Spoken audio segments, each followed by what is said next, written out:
por que iniciamos com ela? Há quem diga que a primeira doutrina a se estudar deve ser a bibliologia. Mas por quê, pastor? Porque tudo provém das Escrituras. É através da Bíblia que você vai saber o que é pecado, como ele se deu, o seu poder de abrangência, né? Vai também saber como é que ele pôde ser vencido, quem o venceu, como eu tomo parte em tudo isso, né?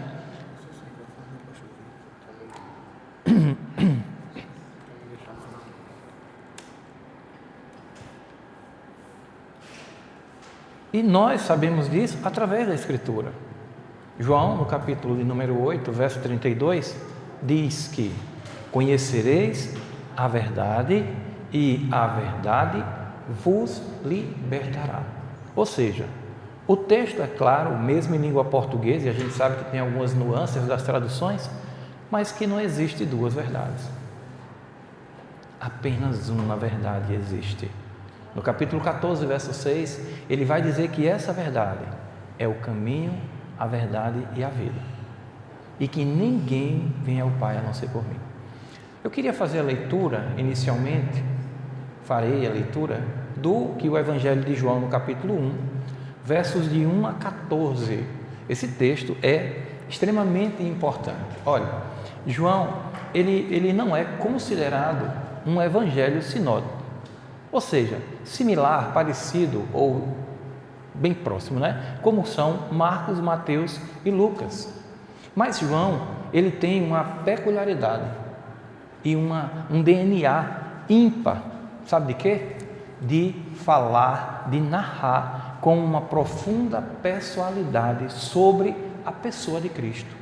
João, ele fala de Cristo inicialmente como o texto que iremos ler. Diz assim: no princípio era o Verbo, e o Verbo estava com Deus, e o Verbo era Deus. João capítulo 1, do verso 1 ao 14. Ele estava no princípio com Deus. Todas as coisas foram feitas por intermédio dele, e, sem ele, nada do que foi feito se fez. A vida estava nele, e a vida era a luz dos homens. A luz resplandece nas trevas, e as trevas não prevalecerão contra ela. Houve um homem enviado por Deus, cujo nome era João. Este veio como testemunho para testificar a respeito da luz, a fim de todos virem a crer por intermédio dele. Ele não era a luz, mas veio para testificar da luz, a saber, a verdadeira luz que, vinda ao mundo, ilumina a todo homem. E o Verbo estava no mundo. O mundo foi feito por intermédio dele, mas o mundo não o conheceu. Veio para o que era seu, e os seus não receberam. Mas a todos quanto receberam, deu-lhes o poder de serem feitos filhos de Deus, a saber, aos que creem no seu nome, os quais não nasceram do sangue, nem da vontade da carne, nem da vontade do homem, mas de Deus. E o Verbo se fez carne e habitou entre nós, cheio de graça e de verdade, e vimos a sua glória, a glória como o unigênito do Pai. Aqui nós sabemos que João narra, ele fala sobre Cristo, mas ele traz Cristo como o que aqui? Como o centro, como o Salvador, como o Verbo encarnado, o Deus vivo, o Emanuel. E nós vamos hoje dar início em uma doutrina, um ramo da teologia chamado de Cristologia. Pastor, o que é Cristologia? Do que ela trata? Qual é a implicância ou a pertinência de eu saber sobre essa doutrina? Sabendo sobre isso, como devo apropriar-me dela? O que ela me garante? O que ela sana, resolve cabalmente, como Cristo falou no final da sua missão, no Tetelestai de Cristo, no está consumado. Então, o nosso estudo tem como objetivo nos conduzir em aprimoramento ou aprofundamento na doutrina que fala sobre o nosso Salvador, Jesus Cristo. O versículo mais citado da Bíblia, de João 3,16, talvez seja o mais citado, se não for, é um dos mais, diz assim: porque Deus amou o mundo de tal maneira que enviou o seu Filho unigênito, para todo aquele que nele crer não pereça, mas tenha vida eterna. Ou seja, não há como você consolidar em seu coração e mente com firmeza a salvação sem você conhecer esse Cristo. Aí eu me lembro agora da oração da irmã Patrícia, né? De ouvir falar. Jó, no capítulo 42, depois de uma sabatina boa, disse assim: antes eu o conhecia só de ouvir, mas hoje os meus olhos te veem, ou os meus olhos contemplam a tua face. As dificuldades jamais afastam o cristão de Deus. Jamais. E eu não estou aqui sendo masoquista, não. Eu estou confiando no que diz Ele em sua palavra. Eis que estou convosco até a consumação dos séculos. Em que momento? Todos os momentos, ok? Então, dentro dos 10 principais ramos da teologia, do estudo do ser de Deus, existe um ramo chamado Cristologia, que é um ramo que estuda de modo mais específico a pessoa, a obra do nosso Senhor e Salvador Jesus Cristo. Quem foi Ele? Por que Ele veio? Ou até melhor, por quem Ele veio? Porque há uma associação indevida de que Cristo morreu para salvar todas as pessoas.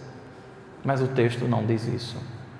O texto que nós acabamos de ler diz assim: a todos quanto o receberam, deu-lhes o poder de serem feitos filhos de Deus. Quem crê será salvo. Quem não crê já está condenado. Essa é a verdade. Então, nós temos ou pelo menos deveremos ter o compromisso de olhar para essa doutrina, para esse ensino, com toda a piedade que nos cabe e com toda a dependência, não em nós, colocando nossos corações no Espírito Santo de Deus, que é aquele que aplica em nossas vidas, para que cada um de nós seja por Deus esclarecido, mediante o estudo, a palavra e principalmente a razão daquele que foi enviado para convencer o homem da justiça, do juízo e do pecado, Então,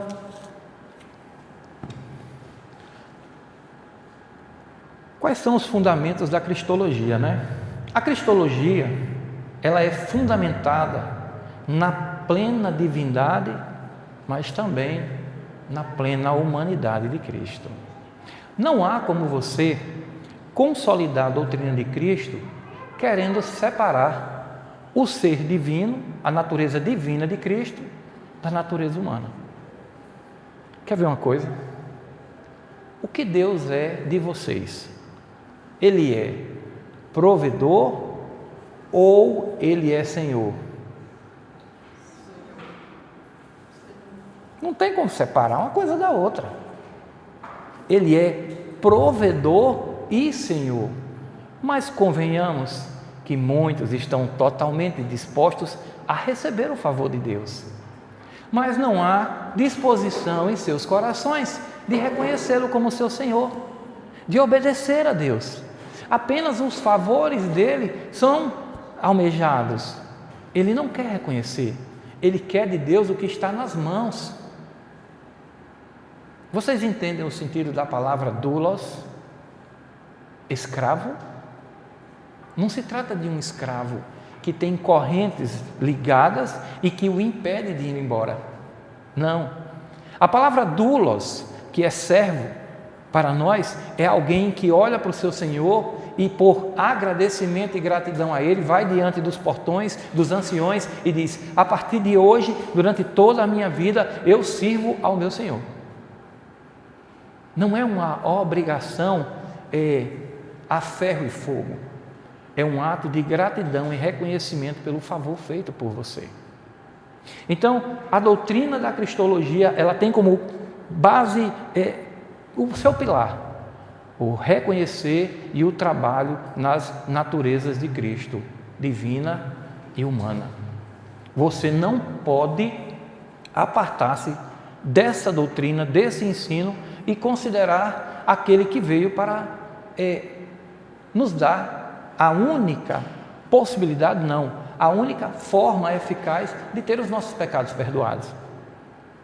Nós chamamos o primeiro estágio de humilhação, que é quando Cristo encarna, desde o seu nascimento.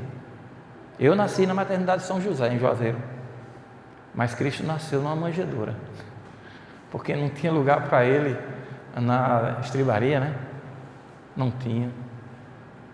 Aí você pode olhar para mim e dizer: pastor, isso é um absurdo, né? Eu digo: mas nos corações de muitos continua assim, as portas continuam fechadas, né? O coração de dura servir ainda continua. Então, o pilar dessa doutrina é amparado nas duas naturezas, a natureza humana e a natureza divina de Cristo. O nome dessa doutrina é união hipostática. As duas naturezas de Cristo recebem essa nomenclatura. E como é que se chama então a união entre nós e o nosso Senhor? Essa doutrina chama-se união mística. A união hipostática são as duas naturezas de Cristo inseparáveis. 100% homem, 100% Deus, sem ser o quê? 200%. Sem ser 200%. Na historicidade de sua vida e na continuidade de sua obra na história. Tudo isso aqui faz parte do fundamento dessa doutrina. Olhe, o que diz a história sobre Cristo? Por exemplo, como é que o Antigo Testamento fala sobre Cristo? Abra aí sua Bíblia em Isaías 7,14.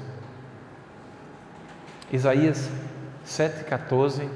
Acho que é 7,14 ou 14,7. É 7,14. Olha o que diz sobre Cristo. Outro abra, por favor, em Gênesis capítulo 3, verso 15.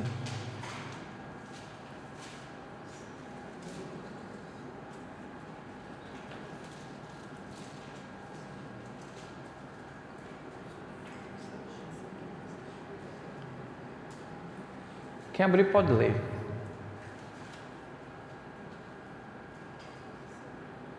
Portanto, o Senhor mesmo vos dará um sinal.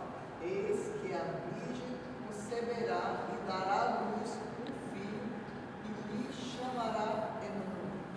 De quem está falando aí? Jesus. Deus conosco. Quem pode ler Gênesis 3,15? Gênesis 3,15. Porém, divisar entre ti e a mulher, entre a tua descendência e o seu descendente. Este te ferirá a cabeça e tu lhe ferirás o calcanhar. Esse texto fala sobre o Redentor. Assim como Isaías, no capítulo 53, fala do servo sofredor. E Cristo, ele é o cumprimento de tudo aquilo que fora dito no Antigo Testamento. Ele é o Messias prometido. Ele é aquele que viria para redimir o seu povo dos seus pecados. Ele é aquele que foi a completude do que era tipo. Aqueles sacrifícios tipificados, como foi na 10ª praga do Egito, que aquele cordeiro marcou os umbrais das portas, aquilo tipificava a vinda desse Messias, do Cristo que seria pendurado no madeiro e que ali levaria os pecados de muitos.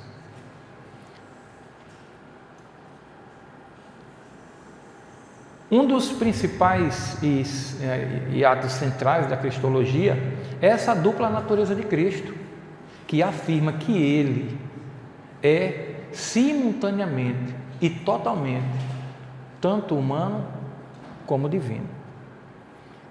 Infelizmente, meus irmãos, é inevitável algumas pessoas, quando não querem desqualificar ou desconsiderar a natureza divina, elas não querem reconhecer a natureza humana. Quando não é uma coisa, é outra. Você encontra um grupo que diz que não há como negar que esse Cristo esteve aqui, mas que ele só era um modelo, ele só era um exemplo. Então eles estão negando assim a sua natureza divina. Mas você tem evidências bíblicas para falar sobre isso? Será que essa cristologia ela é tão notória e cabal? Será que a gente pode provar? Qual seria um atributo que somente Deus tem? Diga aí. Sim. Um atributo que somente Deus tem.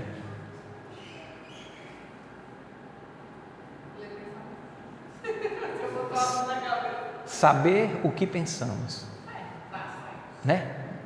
Se você olhar Lucas capítulo 19, registra do verso 1 ao 10 a história de um homem de pequena estatura. O nome? Zaqueu. E ele vinha adentrando, já tinha curado um homem de cegueira, Bartimeu, e quando ele chega mais à frente, aquela multidão apertando, tem um homem em cima de uma sicômora. E ele diz: Zaqueu, desce depressa, porque hoje me convém cear em sua casa. Quem disse a ele que ali era Zaqueu? Quem foi que disse a ele? A palavra de Deus em João diz que as suas ovelhas conhecem a sua voz. Ele as chama pelo nome.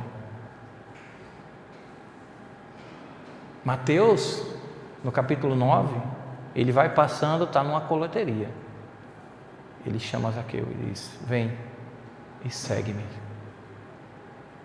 Jesus vai manifestar inúmeros outros atos, como perdoar pecados, mas não é perdoar como Ele nos concedeu perdoar, mas perdoar de modo cabal, de modo como somente Deus pode. Então nós vamos ter, que nós chamamos de evidências internas sobre essa cristologia. O texto continua dizendo assim, que afirma que Ele é simultaneamente e totalmente humano e divino. Essa união, que é a hipostática, garante que Cristo possa ser o mediador perfeito entre Deus e a humanidade, sendo capaz de realizar a redenção completa do ser humano. Vocês já ouviram algumas pessoas falando que Deus, se quisesse, poderia ter feito de outra forma? Vocês já ouviram? Vocês já ouviram pessoas falar que Deus poderia ter perdoado toda a humanidade sem ter que Cristo passar pelaquela cruz? Vocês já ouviram? Fazendo isso, o que aconteceria? Ele deixaria de cumprir a Escritura. Ele não foi obrigado. Ele foi espontâneo. Ninguém tira a minha vida. Eu espontaneamente a dou. Tenho poder para dar e para reavê-la. É isso que ele diz. Mas ele veio para cumprir aquilo que era dito sobre ele, porque assim era preciso. Quando ele encontra-se com os seus algozes, naquela circunstância que Pedro saca a espada e decepa a orelha de Malco, o Senhor restitui a orelha no lugar e diz: não haja assim, porque se eu quisesse, legiões no plural de anjos viriam e acabaria com isso. Mas era necessário que se cumprisse aquilo que era dele dito. Então, a cristologia, ela trata sobre esses aspectos da pessoa e da obra de Cristo. E as implicações sobre isso são para que eu e você, servos que somos, pequenos, pessoas carecidas de conhecimento e do ensinamento dele, possamos firmar a nossa confiança. A Bíblia, ela fala de modo mais alto justamente da pessoa desse Cristo. Vocês olharam quando começa o livro de Gênesis? Ele não começa dizendo assim: no princípio criou Deus os céus e a terra. Quando você vê o Evangelho, João começa assim: no princípio era o verbo. A palavra princípio ali é o Bereshit. Princípio, começo, início. E isso já traz também uma manifestação da natureza de Cristo como Deus.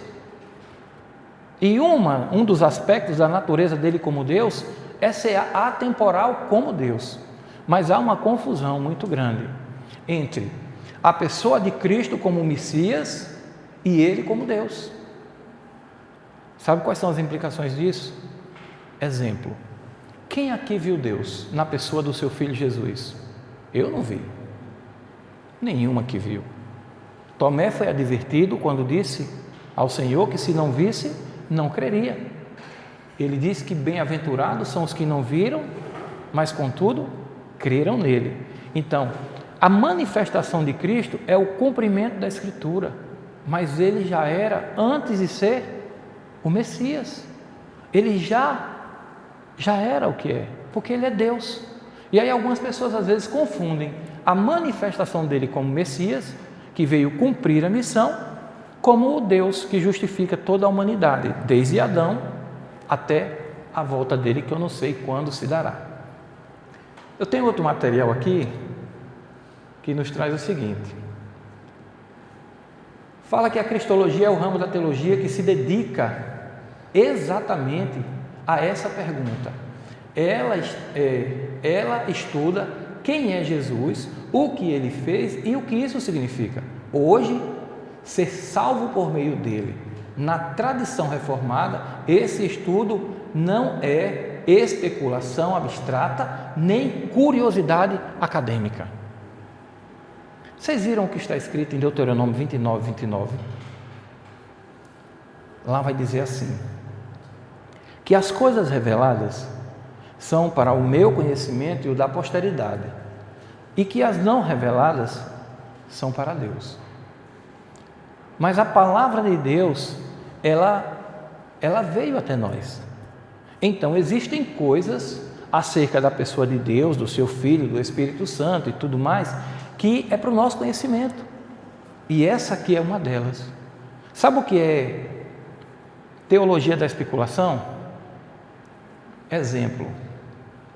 Como é que se dá o Espírito ou alma em nós? Como é que ele é concebido? Quem é que sabe? Eu não sei. Em Ezequiel 37, o Senhor chama o servo dele para profetizar sobre aquele vale de ossos secos, que simboliza o povo de Israel. E aí há músculos, há pele, há tudo ali, só que diz que o Senhor soprou nas narinas deles, soprou e deu a eles o fôlego de vida, como fez lá no Éden. Mas não diz como a alma é concebida a nós. E tem pessoas que querem saber. Sabe como é o nome disso? Teologia da especulação. Não tem pé, nem tem cabeça. Não tem a menor diferença em nossa vida. Agora, naquilo que ele se fez revelar, é importante que você saiba. Por quê? Porque isso vai trazer clareza e entendimento para que você não seja levado, conduzido, enganado. Ele segue dizendo ainda assim: é o coração vivo do Evangelho, a cristologia. Ele é o coração vivo do Evangelho. Se você não teve ainda a oportunidade de buscar aprender sobre esse Cristo, eu fico até me perguntando em quem você tem se amparado. Aonde está a sua confiança? A sua salvação foi conquistada cabalmente por quem? Importante também a gente ver essas questões. Sem a cristologia fiel, não há redenção. Sem Cristo compreendido de maneira bíblica, resta apenas um nome, uma imagem, um símbolo e um esvaziamento. Eu me lembro da irmã Itamar, voltando a falar sobre o questionamento de uma conhecida que tem dúvidas constantes sobre a sua salvação, que dorme salva e acorda condenada. Aí no outro dia ela encontra-se salva e acorda novamente condenada. Aqui nós temos pessoas de várias idades diferentes, jovens, crianças, pessoas mais maduras, e eu faço uma pergunta: qual era o ato bom que você estava fazendo quando Deus olhou para você e manifestou o seu amor em Cristo? Qual era o ato que você estava fazendo? Qual foi a prática que trouxe o merecimento sobre você? Nenhum. Duas coisas a gente deve aprender com isso: que não foram pelos méritos, mas que assim sendo, eu também não vivo uma vida covarde. banal e sem compromisso. Uma vez alcançado de fato por esse Cristo, por esse Evangelho, por essa palavra, você leva uma vida que agrada ao Senhor. Então a cristologia, ela vem como uma doutrina esclarecedora de vida ao cristão. É importante e fundamental para a sua caminhada. Quem lhe sustenta é somente Ele. O que é a cristologia? Como é que a visão reformada trata essa definição? Em termos diretos, cristologia, ela é o estudo teológico da pessoa e da obra de Cristo. O termo vem de duas raízes gregas. Christos, que é ungido ou Messias, e logia, que é palavra, estudo ou razão. Então, a razão da pessoa de Cristo, o estudo da pessoa de Cristo, esses são os ramos que compõem a cristologia no seu primário. Mais do que biografia ou história comparada, a cristologia busca responder, à luz da Escritura, duas perguntas inseparáveis: quem é Cristo e o que Ele fez? Mas eu colocaria uma terceira: por quem Ele fez?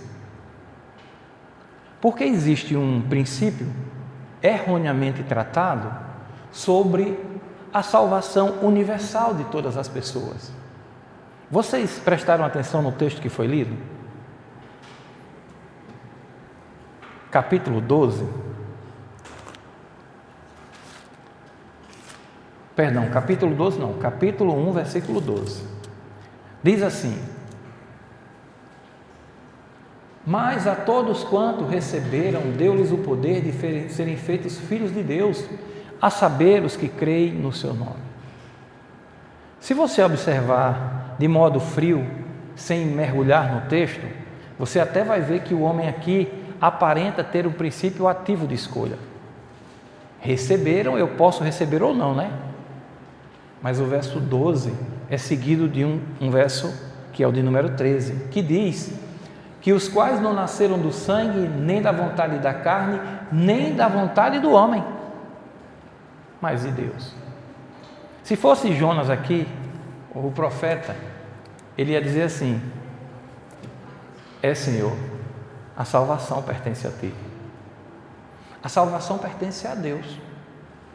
E Ele enviou o Seu Filho como prova manifesta, material, de tudo o que Ele prometeu à humanidade. Ele enviaria o Consolador. A Virgem daria à luz a um filho.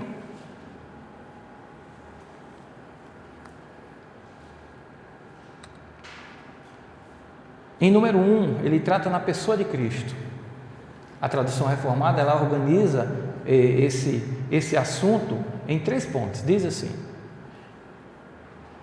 a pessoa de Cristo, ela trata na sua divindade, não pode ser negado, na sua humanidade e na sua união das naturezas, como foi dito. O ponto 2 trata sobre a obra desse Cristo, especialmente sua obra mediadora, resumida nos 3 ofícios, que são sacerdote, profeta e rei. Há algumas perguntas que são bem necessárias esclarecer. Romanos 3,10 diz uma coisa lá, não diz assim? Não está escrito lá? Romanos 3,10. Tem muito a ver com oração, muito a ver com esse mediador. Diz assim: não há um justo, nenhum sequer. Mas quando você vai mais para frente, lá nas epístolas, a epístola de Tiago vai dizer que a oração do justo, ela muito pode em seus efeitos. Como é que você esclarece biblicamente essa aparente contradição? Porque não é contradição. Quando Romanos diz que não há um justo e que Tiago diz que a oração do justo muito pode em seus efeitos. Como dentro da cristologia você tem a elucidação dessa aparente contradição? Irmã Itamar, ao orar a Deus Pai, em nome de quem a senhora pede? Pode parar por aí mesmo. Irmã Lívia, quando ora ao Senhor, em nome de quem? Cauã, em nome de quem você ora ao Senhor? Hebreus vai dizer que Ele é o justo. Então a cristologia é a elucidação de alguns aspectos bíblicos que as pessoas podem querer se colocar. A oração do justo, aí ele pensa que é ele que é orando. Não, é em nome de quem você ora? E quando fala que o justo viverá pela fé, vai dar gente não? Sim. Os que foram justificados. Sim. Tornados justos. Tornados, muito bem, tornados justos, justificados. É como se você, eu vou contar a historinha de meu pai. Nós vínhamos da chácara e quando nós já estávamos dentro do coletivo, e um rapaz veio para pegar o ônibus e ele não estava com o dinheiro completo. E o cobrador ia colocá-lo para descer. E aí meu pai não gostava dessas coisas não, porque se ele não quisesse pagar, se fosse meter um carão, pular a catraca e tipo forçar a passagem, ele não tinha oferecido dinheiro algum, correto? E aí o rapaz ia mandar ele descer. Aí meu pai chegou e disse assim: não precisa descer, toma. Fui lá e pagou a passagem do rapaz, ele passou na catraca e seguiu a viagem. Ele pagou a passagem? Quem pagou foi o meu pai. Então, a mesma coisa Cristo fez por nós. É apenas uma ilustração rasa para compreendermos isso. Porque, como diz aquela canção, eu só sei que foi pago um alto preço, mas eu não sei nem quanto foi. Por um pecador, sem nenhuma plausibilidade de si mesmo para ser agraciado com isso, né? Então, compreender a cristologia é trazer luz sobre isso, Lívia. E mesmo sendo nós justificados por Cristo, nós não temos autonomia em si mesmo. Tanto que João ainda chama você, ainda mesmo que justificada, de pecadora. E ele está falando a verdade. Se dissermos que não temos pecado, somos mentirosos e a verdade não está em nós. Quando nós oramos, como fizemos aqui, Deus não nos vê, Ele vê a Cristo. Ele vê a nossa justiça, Ele vê aquele que veio para justificar a muitos, aquele que hoje está à destra de Deus e intercede pelos seus. Mas um dia, chegou um livro para mim, que é intitulado O Tribunal de Cristo. Vocês sabem ao que se refere, né? A volta dele. Ele não voltará como advogado. Ele voltará para fazer a separação do joio e do trigo. Pastor, eu não creio nisso. Abra sua Bíblia. João capítulo 5, leia para mim os 2 versos, 28 e 29. Leia. Leia, meus irmãos. Cristo hoje é o nosso advogado. Essa cristologia vem trazer essa clareza, essa lucidez para nós. 28 e 29. Olha a admiração das pessoas sobre os milagres.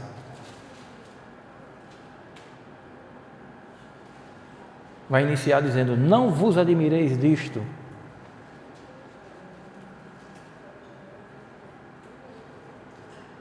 Pode ler. Quem achou pode ler.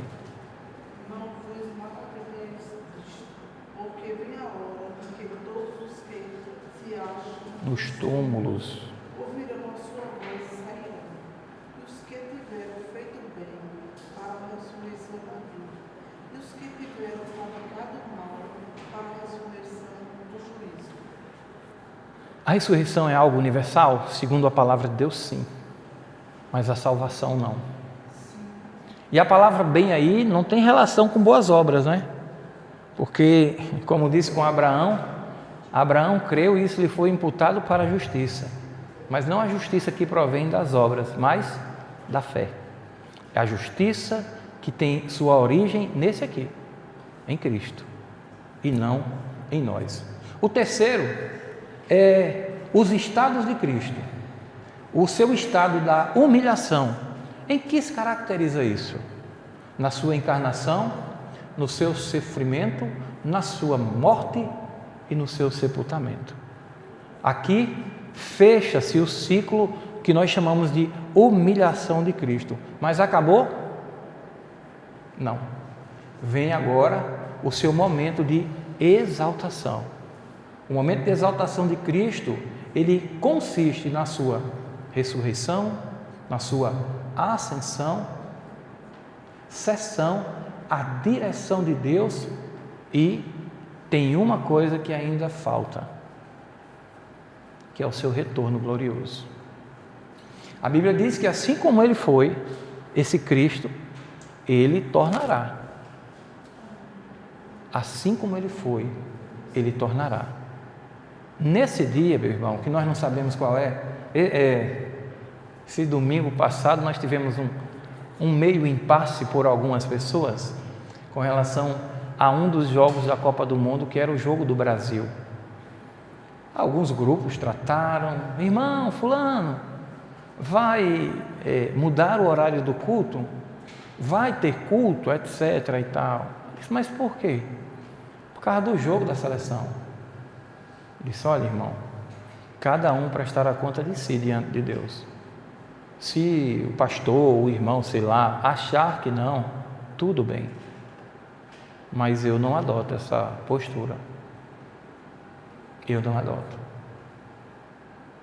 Em Mateus capítulo 6, verso 33, diz assim: buscai, pois, em primeiro lugar o reino de Deus e a sua justiça, e as demais coisas Ele vos acrescentará. Qual é a minha prioridade mesmo? Que eu não... Qual é? Eu sinceramente, toda a verdade, eu queria que o nosso Brasil tivesse vencido o jogo. Como aqui futebol, maravilha, verdade. Mas jamais eu deixarei o meu momento. Quer ver uma coisa? Vocês acham que quantas pessoas sabem o sentido genuíno da palavra culto? A palavra louvor. A palavra culto significa serviço. Aí você se proste a ser um patrão que contrata um motorista que diz que só vai viajar no dia que ele quer. Você quer esse motorista? A resposta é não. Você quer um médico que só atende quando ele acha que deve, que só opera quando ele acha que deve? A resposta é não. E para consolidar biblicamente esse ponto de vista, eu recomendo uma leitura. Êxodo, o último capítulo, o de número 40. Por 8 vezes 8, vai estar a seguinte descrição lá, leiam. E fez Moisés tudo como Deus o ordenara. Não é como eu quero. Servir a Deus nunca foi e nem será como eu quero ou eu acho. Aí teve um pastor que colocou assim: ô reverendo, mas o horário de culto é inspirado?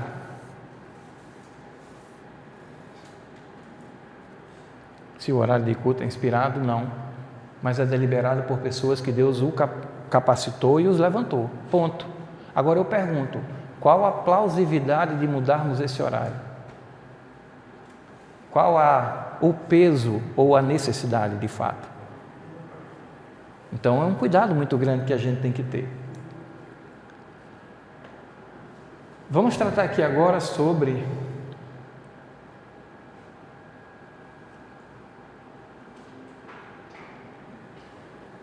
a pessoa de Cristo, o verdadeiro Deus e verdadeiro homem. O ponto de partida da cristologia reformada é a fórmula clássica: Jesus Cristo é verdadeiro Deus e verdadeiro homem em uma só pessoa para sempre. Essa afirmação é simples na forma, mas carregada de mistério, em que esgota qualquer razão humana a encarnação do Deus eterno. Parece que a gente falando de modo frio, pastor, mas isso para mim é tão tranquilo. Como é que você... Eu estou com uma turma de catecúmenos e estamos caminhando. E nós estávamos falando, estamos ainda, sobre a certeza da salvação. E entram alguns temas. Pastor, como é que as crianças são salvas? E etc e tal, uma série de assuntos. E alguns não conseguem entender que antes mesmo de nascermos, como diz o Salmo de número 51, Davi diz assim: em pecado me concebeu minha mãe. Em pecado me concebeu minha mãe. E de que pecado ele fala? Nós chamamos de pecado original, né? Romanos 6,23 vai falar que o salário do pecado é a morte, mas o dom de Deus em Cristo Jesus, esse Cristo aqui, esse Cristo que a gente tem que buscar, não apenas compreender, mas crer.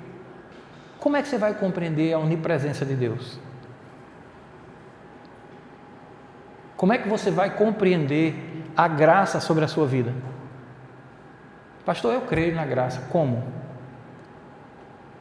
Em uma graça que às vezes você reflete porque umas pessoas são salvas e a outra não, como que se a bondade ou o agir de Deus fosse ruim comparado ao seu? Temos que refletir sobre isso. Deus, ele é pleno e perfeito em tudo que faz. E uma coisa que não existe em Deus é uma coisa chamada erro. É inadmissível. As Escrituras afirmam de maneira categórica que Jesus é Deus. É necessário entendermos. Como é que você entende isso? Pai, Filho e Espírito Santo. O cristianismo é monoteísta ou politeísta? E como explicamos? Que cremos em um Deus que é manifesto em 3 pessoas. Mas existem igrejas, entre aspas, que dizem que acreditam, mas quando você vai ver, esse Cristo é apenas um exemplo. E que o Espírito Santo é talvez uma força ativa, mas que ele não é pessoal e que nem tampouco é Deus. Então, a doutrina da cristologia está sendo de modo profundamente abandonada e descompromissada, abordada por tais pessoas. E o que leva você a não ser conduzido por eles? Entendimento, clareza, lucidez, uma compreensão que não parte de um termo apenas lógico em partes, mas também daquilo que se chama matéria de fé. Quem enviou? O Pai. Quem cumpriu? O Filho. Quem aplica? O Espírito Santo. Essa matéria chama de economia da Trindade.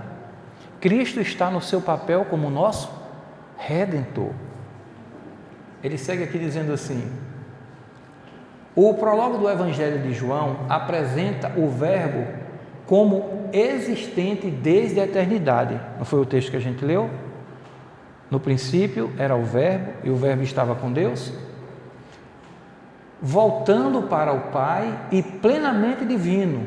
No princípio era o Verbo estava com Deus, e o Verbo era Deus. Esse mesmo Verbo se fez carne, o verso 14. Paulo, em Colossenses, declara que em Cristo habita corporalmente toda a plenitude da divindade. Se alguém nega a divindade de Cristo, está negando a Escritura. Pastor, mas lá as pessoas leem a Bíblia, lá as pessoas examinam a Bíblia. Se eu tiver assim, digo a qualquer um de vocês, não confie em mim na direção, de noite não. Já falei, irmão Patrícia, não confie não. Agora se eu botar meus óculos, confie. Então, que tipo de lente eles estão usando para isso? A Bíblia é a palavra de Deus para tais pessoas? Ou ela se torna, ou ela contém? É isso que você tem que ver. Qual é o tipo de lente que eles estão usando para isso? Ele ainda segue dizendo assim: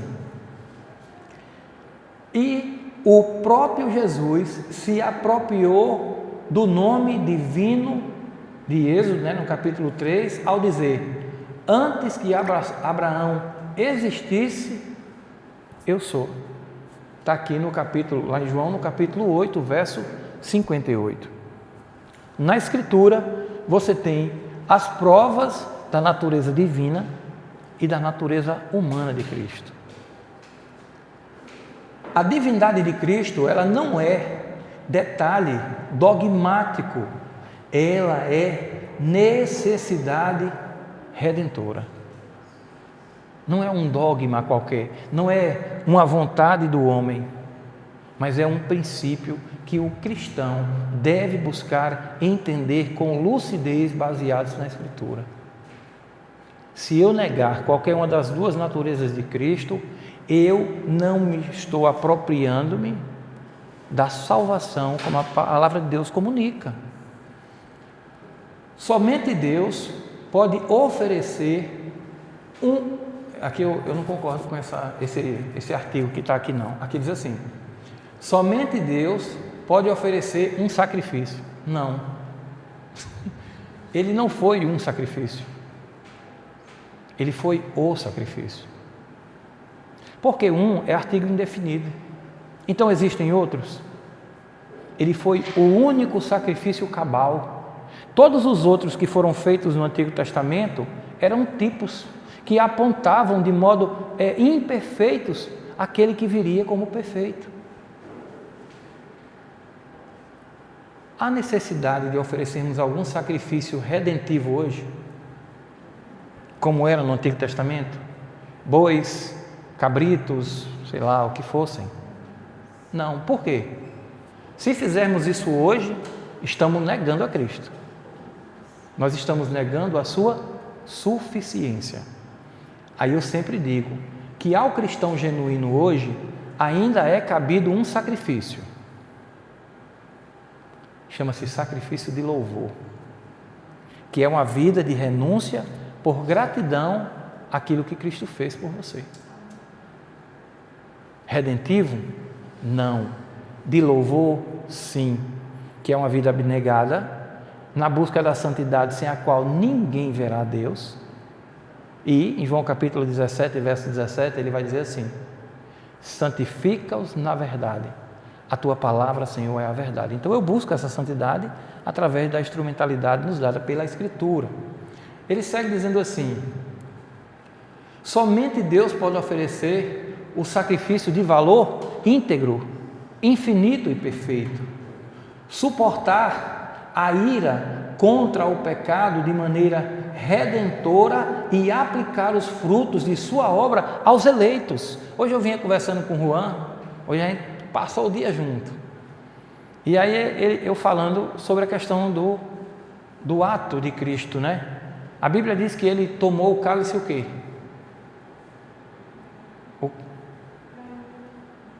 Da ira. Outros textos vão falar que era o cálice amargo.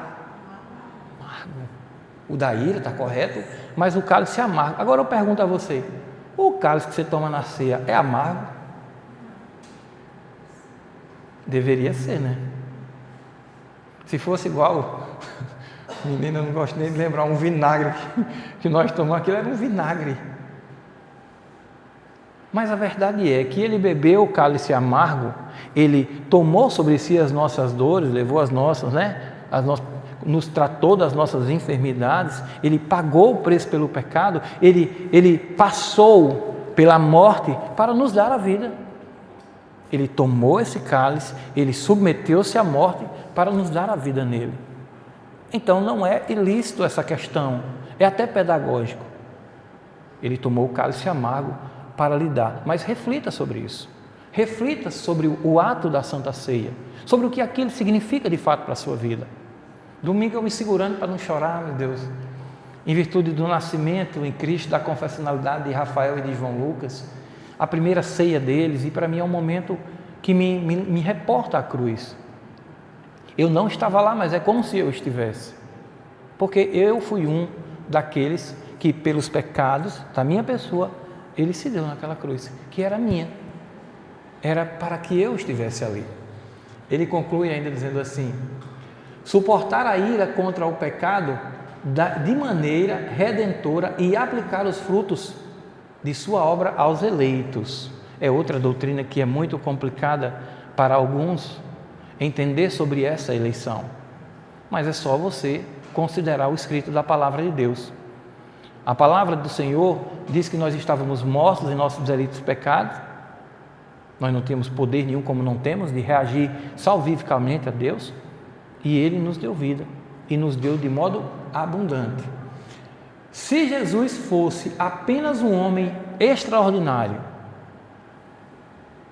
a cruz seria, no máximo, o martírio comovente, jamais uma expiação suficiente.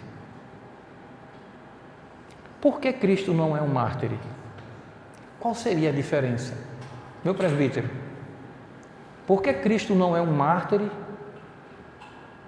Por que ele não é um mártir?